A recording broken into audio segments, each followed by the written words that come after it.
आपण linear differential equation मधील 6 point नंबरचा एक्सरसाइज तो बघतोय. त्यामध्ये क्वेश्चन नंबर 1 मधील 2 एक्झाम्पल आपण आधी लेक्चरमध्ये बघितलेले आहेत. तर त्याच क्वेश्चन मधील आपण 8 नंबरचे एक्झाम्पल जे आहे ते आपण आता बघतोय. आणि त्यानंतर आपण ह्याच्यानंतरचे एक्झाम्पल जे आहे क्वेश्चन नंबर 2 तो क्वेश्चन नंबर 2 बघणार आहोत. तर बघा आपण हे एक्झाम्पल सोडवायचं कसं ते स्टार्टिंगला बघूया. त्यानंतर मग क्वेश्चन नंबर 2 जो आहे तो 2 बघणार आहोत. ठीक आहे. तर स्टार्टिंगला आपण काय ट्युनिंग एक्झाम्पल काय आहे ते बघा आधी. एक्झाम्पल आहे dr plus 2r cot theta plus sine 2 theta into d theta equal to 0. या ठिकाणी व्हेरिएबल्स एक्स वाय हे दोन सोडून त्याच्याऐवजी आर आणि थिटा हे दोन व्हेरिएबल आपल्या या एक्झाम्पल मध्ये आहेत. असं एक्झाम्पल एक्स वाय व्हेरिएबल नसलेलं वेगळे एक्झाम्पल हे असं या ठिकाणी एकच असं एक्झाम्पल आहे. ठीक आहे. मग बघा आता हे आपण सॉल्व्ह कसे करणार. त्या ठिकाणी आर आणि थिटा हे दोन्ही व्हेरिएबलच आहेत. बरोबर. आपलं एक्झाम्पल आर आणि कॉट या दोन व्हेरिएबल मधील आहे. ठीक आहे. मग आता आपण या ठिकाणी काय करणार आहोत तर जो डी थिटा जो आहे त्या डी थिटानी पूर्ण इक्वेशन डिवाइड करणार आहोत.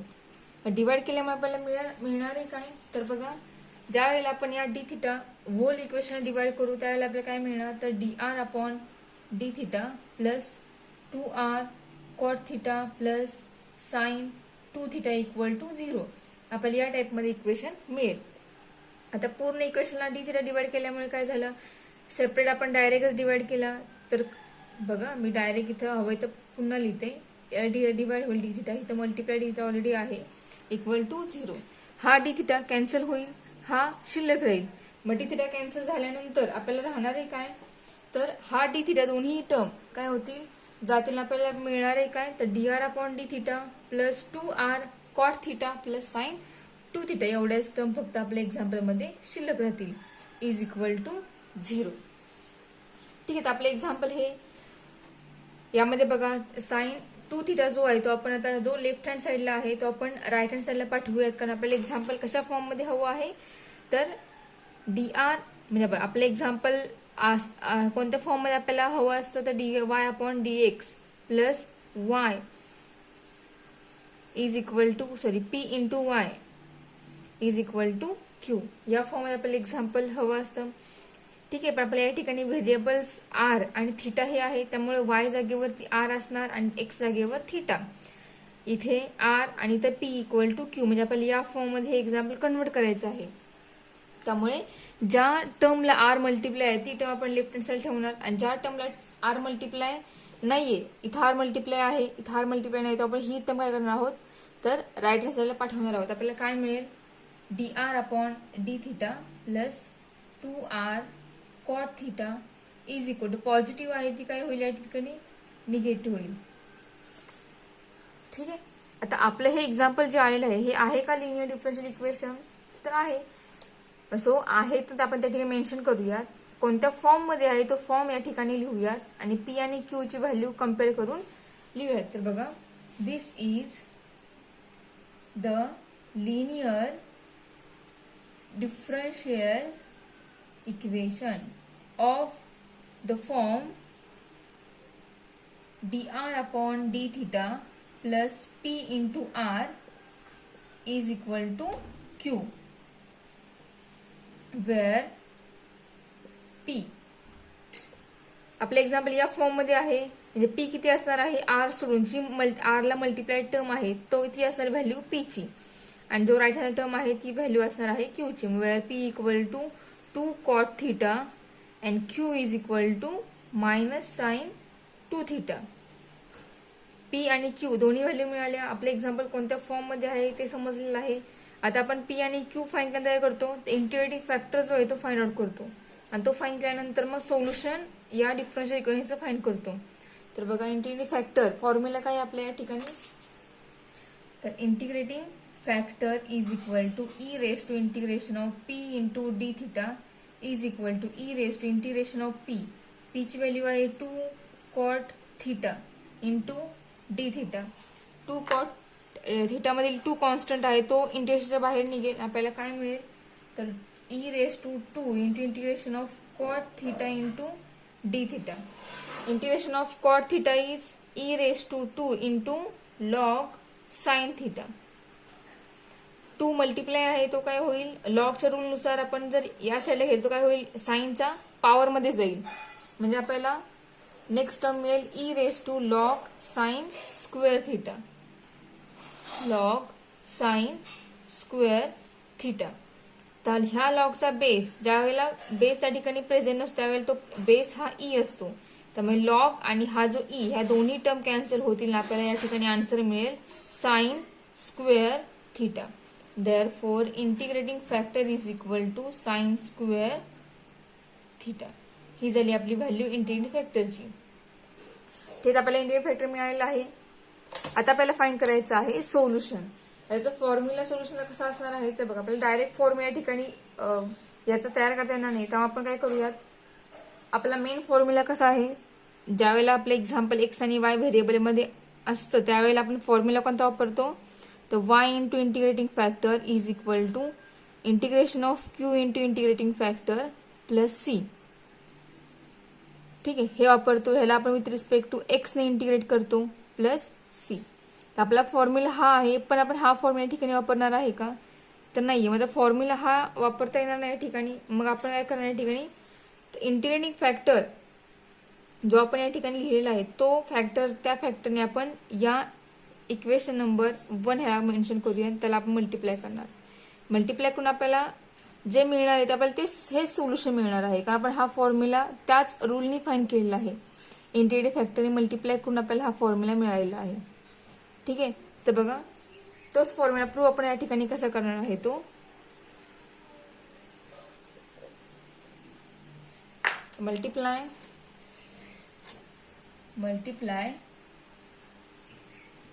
Both side by 1 by integrating factor is equal to sine square theta. तर आपण मल्टिप्लाय कसं करणार तर बघा, sine square theta into bracket dr upon D theta plus 2r cot theta is equal to minus sine square theta into sine 2 theta. Multiply केलं दोन साईडला. Multiply केल्यानंतर सुद्धा आपल्याला तेच आन्सर मिळणार आहे. आन्सरमध्ये बदल काही होणार नाहीये. तर बघा, साइन स्क्वेअर आतमध्ये मल्टिप्लाय करूया, आपल्याला काय टर्म मिळतील बघा, तर sine square theta into dr upon D theta plus 2r cot theta into sine square theta is equal to minus sine square theta into sine 2 theta is 2 sine theta into cos theta. बरोबर आहे. आता sine square theta into dr upon D theta plus 2r cot theta आहे. Cot म्हणजे sine upon cos, sorry cos upon sign.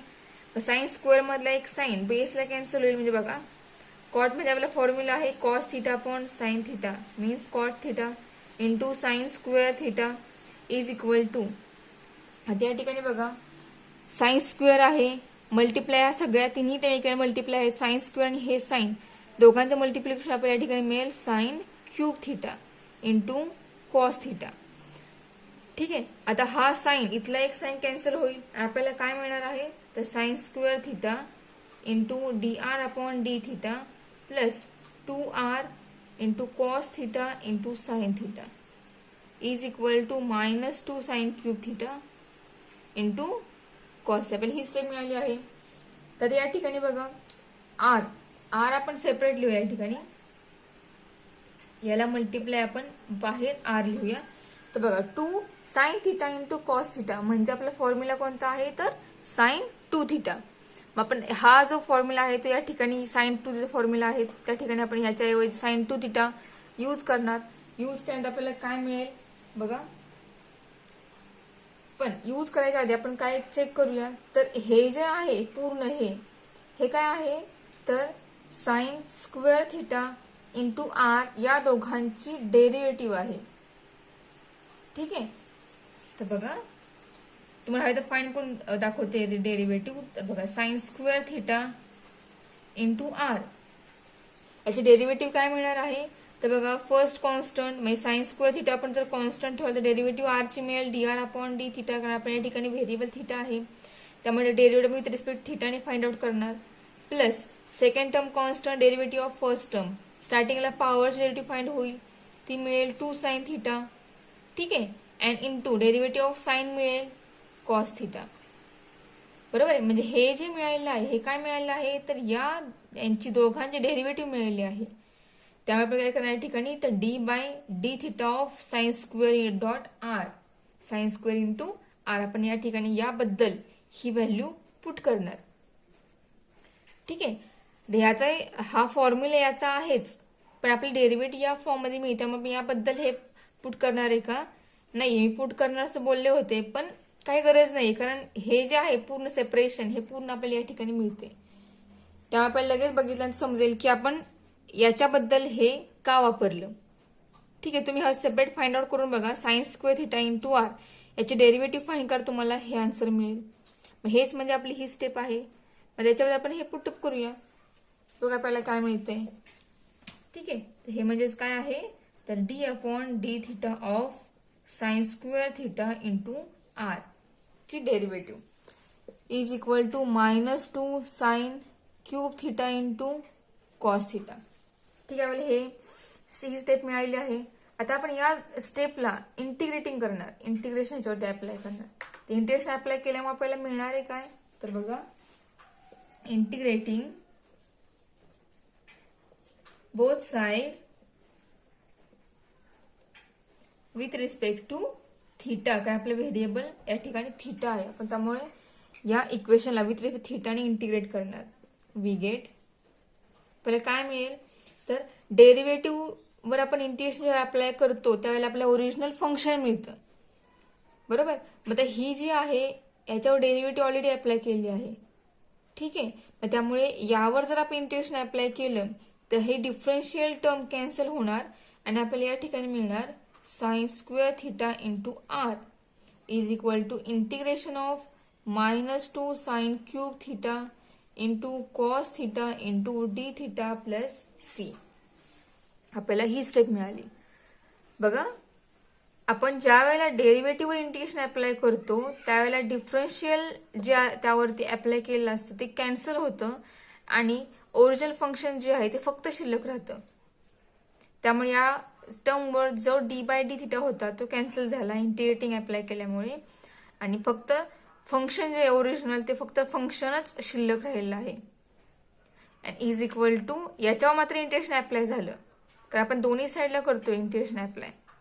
ठीक आहे. मग तुम्ही हवे तर यानुसार लक्षात ठेवा किंवा इंटिग्रेशनच्या डेफिनेशननुसार लक्षात ठेवा, कशाही तुम्ही वेळी लक्षात ठेवू शकता. ठीक आहे. तर ही स्टेप मिळाली आहे. आता आपल्याला हे सॉल्व्ह करायचं, हे इंटिग्रेशन हे सॉल्व्ह झालं प्लस कॉन्स्टन्स हे या ठिकाणी मिळालं आपल्याला, पण आपल्याला याचं इंटिग्रेशन सॉल्व्ह करायचं आहे. ते सॉल्व्ह करूयात आपण. तर हे सॉल्व्ह करायचं आपल्याला काय करावं लागणार आहे या ठिकाणी सबस्टिट्यूशन मेथड वापरावी लागणार आहे. तर बघा put sin theta is equal to t, therefore cos theta d theta is equal to dt. Put करूयात. साइन स्क्वेअर थिटा किंवा आपण स्टार्टिंगला या टर्म बद्दल आय मानूया, लेट किंवा consider I equal to integration of -2 sine cube theta into cos theta into d theta. याला आपण सेकंड इक्वेशन कन्सिडर करूयात. ठीक आहे. आता याला आय मानलेलं आहे या ठिकाणी पुट करूयात. Put sine theta is equal to t, therefore cos theta d theta is equal to d t. हे मिळाले. आता हे जे आपण पुटअप करतोय हे जे व्हॅल्यू आपण मिळाली ते आपण पुट करूया आपल्या इंटिग्रेशन मध्ये. So I equal to integration of -2 into sine cube theta. Sine theta means t, so sine cube theta is t cube into cos theta d theta is equal to dt. म्हणजे आपल्याला function काय मिळालं तर -2 into integration of t cube into dt हे आपल्याला I मिळाला. हा आता आपल्याला याचे इंटिग्रेशन फाइंड करूया आणि ती जी व्हॅल्यू मिळणार आहे याची ती व्हॅल्यू आपण या सेकंड मध्ये पुटअप करणार. पुटअप करून जे आन्सर मिळेल ते असणार आहे आपल्या ओरिजिनल फंक्शनचं सोल्युशन. तर बघा फाइंड आउट करूया आपण आय ची value.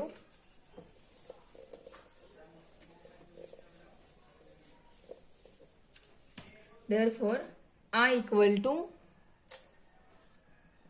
minus 2 into integration of t cube is t raised to 4 upon 4. So I is equal to minus 2 by 4 म्हणजेच minus t raised to 4 upon 2. ही आली व्हॅल्यू I ची ह्या. ठीक आहे. या ठिकाणी आपला ऑलरेडी कॉन्स्टंट जो इंटिग्रेट तो या ठिकाणी ऑलरेडी आहे, त्यामुळे पण कॉन्स्टंट सी तो पुन्हा आपण या इंटिग्रेशन मध्ये लिहिणार आहे का, तर नाही, तो आपण स्टार्टिंगलाच घेतलेला आहे इंटिग्रेटिंग कॉन्स्टंट, त्यामुळे तो आपण या आय मध्ये घेणार नाही. ठीक आहे. आता टी आपण कोणाला मानलं होतं ते पुटअप करूयात. तर बघा I equal to minus sine raise to 4 theta upon 2 हा मिळाला आय मध्ये. Put this value of I, put value of I in equation second comma we get आपल्याला काय मिळेल तर बघा sine square theta into r is equal to minus sin raised to 4 theta upon 2 plus constant c. This is the general solution of given equation. हे जे मिळालेलं आहे ते मिळालं आपल्याला जनरल सोल्युशन गिवन इक्वेशनचं. ठीक आहे. थोडंसं वेगळं एक्झाम्पल होतं हे, म्हणून या ठिकाणी आपण घेतलेलं आहे. वेगळं म्हणजे फक्त व्हेरिएबल या ठिकाणी वेगळे आहेत, बाकी सोल्युशनची मेथड जी आहे ती मेथड पूर्ण सेम आहे. ठीक आहे. आता आपण यामधीलच 6.5 मधील क्वेश्चन नंबर 2 आहे, थेरोटिकल एक्झाम्पल आहे. त्या ठिकाणी आपल्याला इक्वेशन फाईंड करावं लागतं, डिफरन्शियल इक्वेशन कोणतं दिलंय त्या ठिकाणी ते आपल्याला ओळखावं लागतं. त्यानंतर आपण त्याच्यावरती डेरिव्हेटिव्ह अप्लाय करतो. ठीक आहे. मग आता आपण या टाईपचे एक्झाम्पल घेतलेले आहेत, तर आपण क्वेश्चन नंबर 2 जो आहे तो क्वेश्चन नंबर 2 घेऊयात. Question number 2 बघा. Question number 2 आहे find the equation of the curve which passes through the origin and has slope x plus 3y minus 1 at any point x, y on it. आपल्याला कर्वचं equation find करायचं आहे. तो curve origin मधून pass होतोय आणि त्याचा slope आहे x plus 3y minus 1. त्याचा पॉइंट आहे x, y. ठीक आहे. मग स्टार्टिंगला आपल्याला त्याचं इक्वेशन जे आहे ते फाइंड करावं लागणार आहे. इक्वेशन म्हणजे डिफरन्शियल इक्वेशन जे आहे ते. ठीक आहे. मग आता आपण पॉइंट कन्सिडर करूया. तर बघा let A of X comma Y be the point on the curve आहे Y equal F of X. का आपले व्हेरिएबल एक्स वाय आहे, त्यामुळे इक्वेशन कर्वचं हे y equal F of x असणार आहे. Then slope of the tangent to the curve at the point A is dy by dx. कोणत्याही टँजेंटचा स्लोप त्या पॉइंट साठी काय असतो तर dy बाय dx हा असतो. हे तुम्हाला झालेले. ठीक आहे. मग आता आपण याच्यावरून आपली जी दिलेली कंडिशन आहे गिवन कंडिशन, गिवन कंडिशन आपल्याला काय मिळणार आहे तर बघा अकॉर्डिंग टू गिवन कंडिशन काय मिळालं आपल्याला तर बघा मेन्शन काय केलं आहे तर the origin has slope x plus 3y minus 1 हा स्लोप आहे आणि आपण dy बाय dx हा सुद्धा स्लोप असतो टँजंटचा.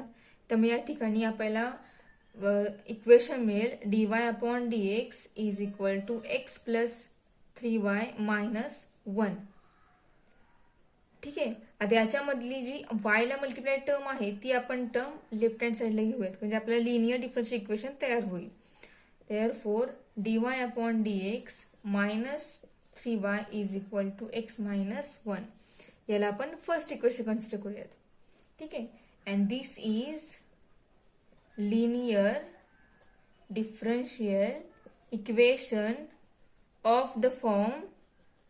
कोणता फॉर्म आहे हा तो तुम्हाला झालेला आहे. हा फॉर्म तो फॉर्म आहे dy by dx plus p y is equal to q. हा फॉर्म आहे. मग याच्यावरून आपल्याला पी आणि क्यू काय मिळेल तर where p is equal to p ची व्हॅल्यू मिळणार आहे -3 and q is equal to x minus 1. P q मिळाला. आता आपण फाइंड काय करणार तर इंटिग्रेटिंग फॅक्टर फाइंड आउट करणार. So therefore integrating factor is equal to e raise to integration of p dx is equal to e raise to integration of p. P आहे -3 into dx is equal e raise to -3 constant. So integration of dx is x. So we get integrating factor is e raised to minus 3 into x. हा झाला आपला integrating factor. आता formula आपल्याला लिहूयात. तर solution काय असणार आहे याचं, तर बघा, therefore the solution of given equation is given नाही आपलं equation, solution of equation 1 is, या फर्स्ट इक्वेशन सोल्युशन काय असणार आहे, सोल्युशन असणार आहे y into integrating factor is equal integration of q into integrating factor into dx plus c. हे असणार आहे याचं सोल्युशन. आता या ठिकाणी आपण इंटिग्रेटिंग फॅक्टर फाइंड केलेला आहे, तो पुटअप करूया. पुटअप करून q याची व्हॅल्यू पुट करूयात आणि इंटिग्रेशन फाइंड करूयात. So we get y into e raise to minus 3x is equal to integration of q. q means x minus 1 into e raise to minus 3x into dx plus c. ठीक आहे. आता या ठिकाणी बघा, दोन variable एकमेकांना multiply आहेत, बरोबर. म्हणजे या ठिकाणी आय बाय पार्ट या यूज करावा लागेल. तर यूज करूयात. मग तो यूज केल्यानंतर आपल्याला आन्सर काय मिळेल बघा, इंटिग्रेशन काय मिळेल,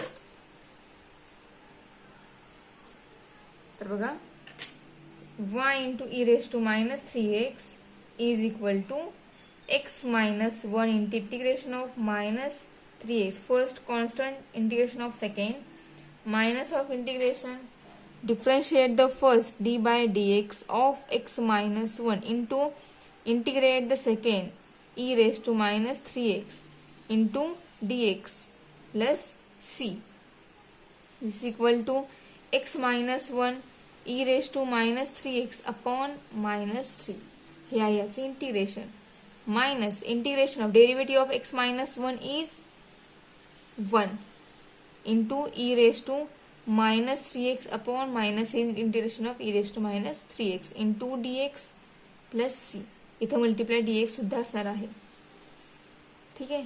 so x minus 1 into e raise to minus 3x upon minus 3 minus, आता हा हे मायनस 3 आहे तो या इंटिग्रेशन बाहेर निघेल, या मायनस आले, हे मायनस मल्टिप्लाय होईल प्लस 1 अपॉन 3 मल्टिप्लाय होईल इंटिग्रेशनला e raise to minus 3x into dx plus constant c. आपल्याला मिळाली ही स्टेप. आता या ठिकाणी अजून आपण इंटिग्रेशन फाइंड करायचं आहे. एका टर्मला इंटिग्रेशन साइन या ठिकाणी आहे. अजून हे आपल्याला हे सॉल्व्ह करायचं आहे. हे सॉल्व्ह केल्यानंतर आपल्याला जे आन्सर मिळेल ते आपल्याला आन्सर असणार आहे ते x मायनस 1 म्हणजे जे इंटिग्रेशन असणार आहे e raise to minus 3x upon minus 3 plus 1 upon 3 into e raised to minus 3. Integration is e raised to minus 3x upon minus 3 plus constant c. Minus 3 आणि इथला 3 काय होईल, मायनस 9 आणि या प्लस साइनला हे मायनस साइन मल्टिप्लाय होऊन या ठिकाणी मायनस साइन मिळेल. So x minus 1 e raised to minus 3x upon minus 3 minus 1 upon 9 into e raised to minus 3x plus c. आता या पूर्ण इक्वेशनचा बेस सेम करूयात. बेस सेम केल्यानंतर तो बेस आपण लेफ्ट हँड साइडला पाठवूयात.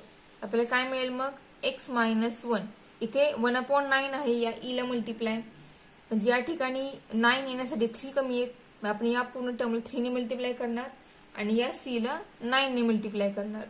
म्हणजे आपल्याला या ठिकाणी मिळेल minus 3 minus e raise to minus 3x plus 9 into c upon 9. आता 9c हा कॉन्स्टंटच आहे, याला पुन्हा कॉन्स्टंट रिप्रेझेंट करणार, त्यामुळे आपण या c ला c1 म्हणूयात आणि तो c1 पुन्हा आपण कॉन्स्टंट c ने रिप्रेझेंट करूयात.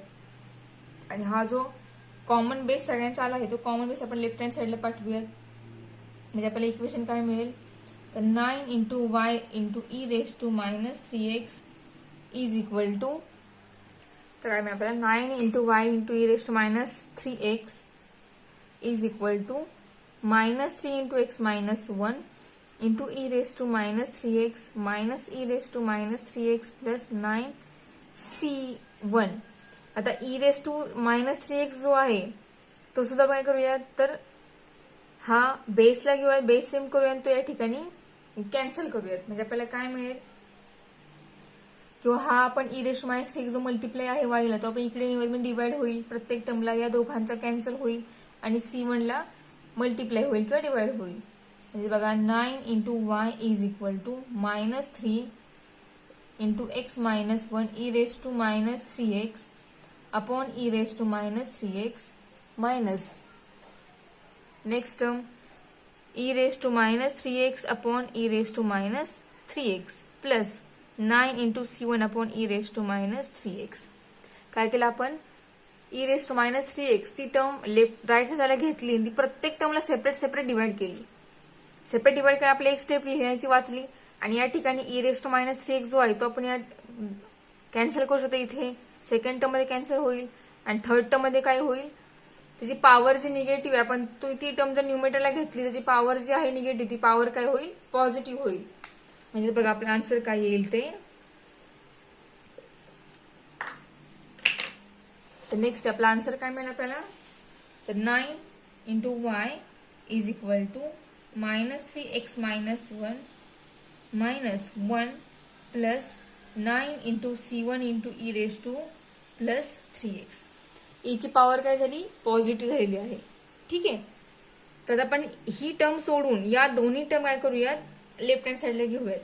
आपल्याला काय मिळेल, तर 9y plus 3 into x minus 1 plus 1 is equal to 9C1. आता 9C1 हा कॉन्स्टंटच आहे, त्याला आपण परत c's कन्सिडर करूयात. So c into e⁻³x. ठीक आहे. हे आता रिझन लिहूयात, where since 9C1 is equal to c. So next term 9y plus 3x minus 3 plus 1 is equal to c into e⁻³x. 9y plus 3x minus 3 plus 1 म्हणजे या ठिकाणी -2 येईल is equal to c into e⁻³x. ठीक आहे. हे मिळालं आपल्याला answer. पण आता हे आन्सर मिळालं आहे, आपला कर्व जो आहे तो कर्व कुठून पास होतोय, तर कर्व जो आहे तो ओरिजिन मधून पास होतोय. मग ओरिजिन पास होणाऱ्या कर्वचं पहिले इक्वेशन फाइंड करायचं आहे. मग हे आपल्याला जस्ट जनरल सोल्युशन मिळालेलं आहे. आता आपण आता ओरिजिन मधून पास होणाऱ्या कर्वचं इक्वेशन फाइंड करूयात. म्हणजे आपला पॉईंट कोणता असणार, 0,0 म्हणजे x ची व्हॅल्यू आणि y ची व्हॅल्यू 0,0 असताना आपल्याला या ठिकाणी काय इक्वेशन मिळते आपल्याला फाइंड आउट करायचं आहे. तर बघा हे जे मिळाले हे काय आहे, तर this is general solution of the curve. But the required curve is passing through the origin. Origin म्हणजे 0,0. ठीक आहे. म्हणजे x आणि y 0,0 असताना फाइंड करूया c ची व्हॅल्यू किती येते. So therefore put x equal to 0 y equal to 0 in equation number, आता ह्याला आपण इक्वेशन नंबर सेकंड कन्सिडर करूयात, equation number 2. Then we get, आपल्याला काय मिळेल, फ्रॉम काय मिळेल आपल्याला 9 into y0 plus 3 into x0 minus 2 is equal to c into e⁻³x. Therefore c into e⁻³x, 3x म्हणजे हा x पण 0 असणार आहे या ठिकाणी. 3 इंटू 0 काय होईल, e⁻0 होईल. e⁻0 काय असतो, 1 असतो. म्हणजे आपण या ठिकाणी c ची व्हॅल्यू मिळेल -2. आता हा जो c मिळाला आपल्याला, हा c आपण या 2 मध्ये पुट केला की आपल्याला मिळणार आहे पर्टिक्युलर सोल्युशन. म्हणजे ते असणार आहे कर्व इक्वेशन ओरिजिन मधून जाणार. ठीक आहे. ते फाइंड करूयात फायनल आन्सर.